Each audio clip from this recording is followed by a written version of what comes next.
Hello, welcome to 1995batman.com. Today we're going to take a little break from doing Batman. To say, I love Batman Forever and I love reviewing all the stuff, but there's other kind of toy lines that I wouldn't mind just having a quick look at. And today we're going to look at the Kenner's Shadow line from 1994, based on the 1994 film starring Alec Baldwin, directed by Russell Mulcahy. It's a pretty fun movie. If you've not seen it, I would recommend checking it out. It's got a lot of similarities to Batman Begins in a way.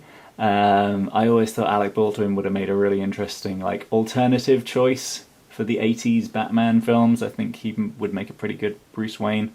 Not that I don't love Michael Keaton, but yeah, he would have been pretty interesting. Anyway, the Shadow's pretty fun. Kenner made a whole load of figures. I've got pretty much all of them, but I don't have some of the accessories for some, which is a shame. This line is getting a bit difficult to find. A few years ago it was pretty easy. Now I'm really struggling to get the last few bits and pieces. Particularly the vehicles. I really wish I'd just paid out and got them a couple of years ago, because they are next to impossible to find. This bike and the Shoe I Can't bike is the only things that I can really see on eBay anymore. I can't find the Thundercab I'm not reviewing, and there was a black kind of car, I forget the name, which is really hard to find. But I have all the figures, which is fine. So yeah, let's take a quick look at them one by one. Okay, so first up we've got Lightning Draw Shadow. Now this has the kind of squeezing leg feature that makes his guns point up, which is pretty cool. He's also got little, it's really dusty. He's also got this little kind of red see-through plastic in the top, so that, I'll just use my phone, when you shine a light in the top, his eyes glow up. They had a similar feature on the Scarecrow figure for the animated series. They use it for a couple of other ones as well. This is pretty fun. I like this a lot. This is your basic, Shadow figure. It's not too bad. It's not wholly accurate to what it looked like in the film. They've gone a bit. They've done a bit of artistic license, shall we say. I like this. It's got very kind of similar cape to the Batman capes. I like that all the Shadow ones have a different colour inside, which is kind of cool, because obviously, he's just a black-clad character, so it's very hard to make him individual, as it were. So his cape comes off, and his guns can come out, and then he's got kind of holsters here, so that he can... Oh, it's a big squeeze. So he can sort of hold them in that pose as well. Yeah, this is a pretty fun figure. I like this a lot. I like the whole Kenner line, to be honest, that they did for the Shadow. Kenner rarely disappoints me.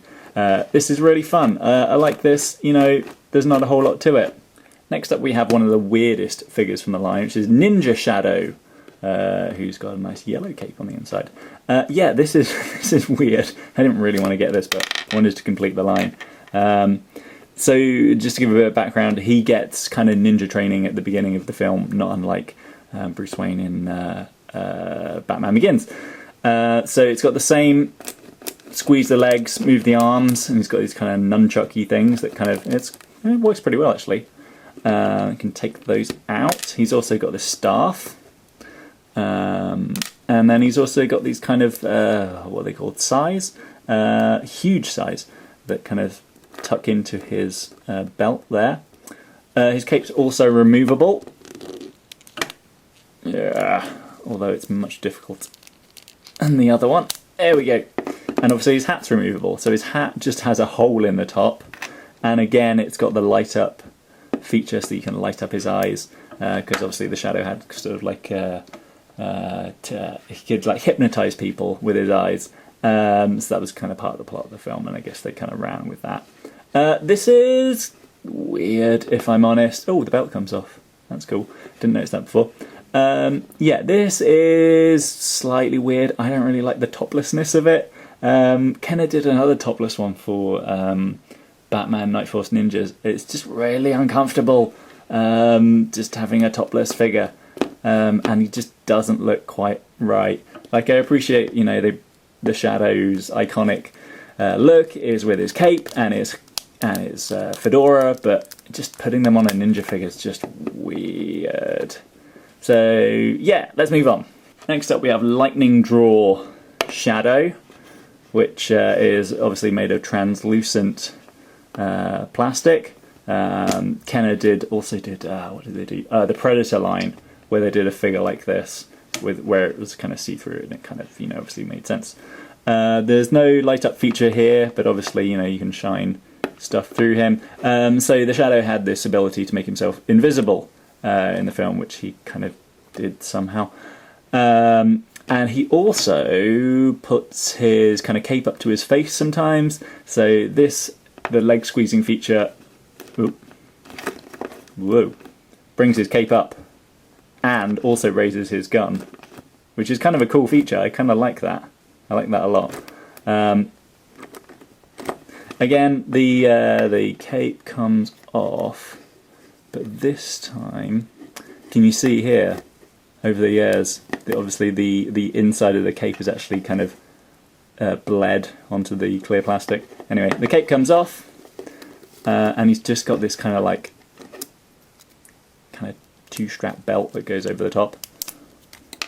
Oh, and a nice little feature is obviously within the cape they have kind of this clip there. That's what you clip onto his arm, which makes him lift the cape up as he does it. So that's cool. I really like this figure. This and the Lightning Draw and the transforming figure that we'll get onto next are probably my favourites of the line. Just the ninja one really does not do anything for me.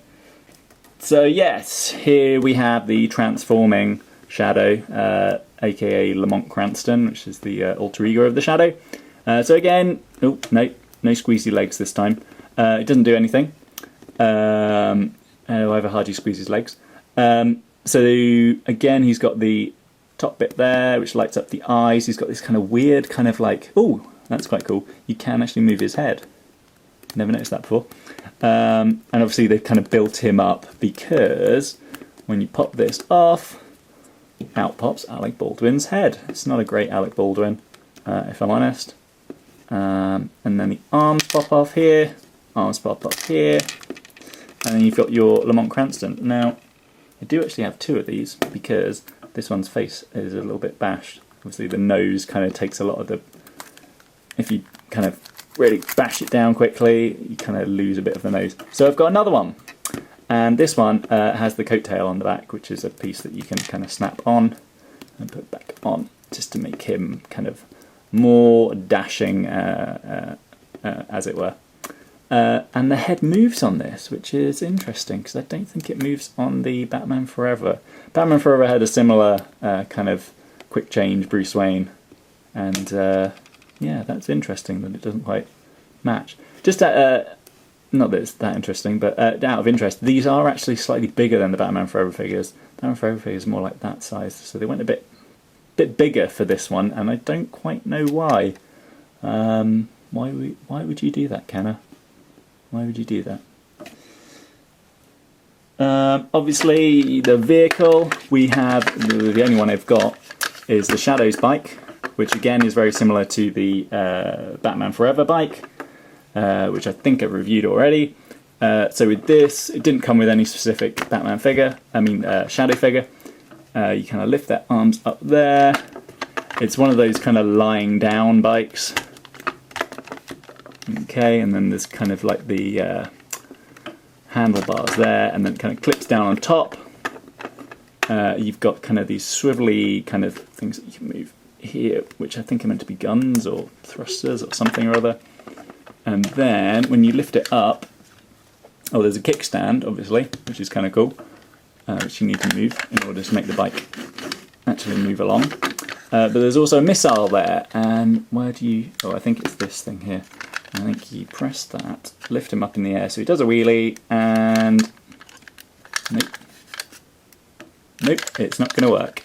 Push in. Got to be one of these, come on. Don't let me down. Oh! Yes, so you pull that down, and the thing pops out. So that's the Shadow bike. Then we've got your Mongol Warrior, which is missing the bow and arrow. Came with a bow and arrow with kind of 3 arrows in. Don't does not have any squeezy leg action. Got this humongous sword, and then has these long flowing locks, which was a feature. Basically, the villain in the Shadow is Shiwa Khan, who is meant to be the descendant of Genghis Khan and is kind of carrying on his father's quest, or his descendant's quest for to take over the world.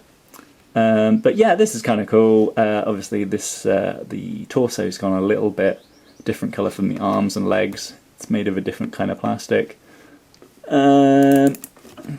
Just see.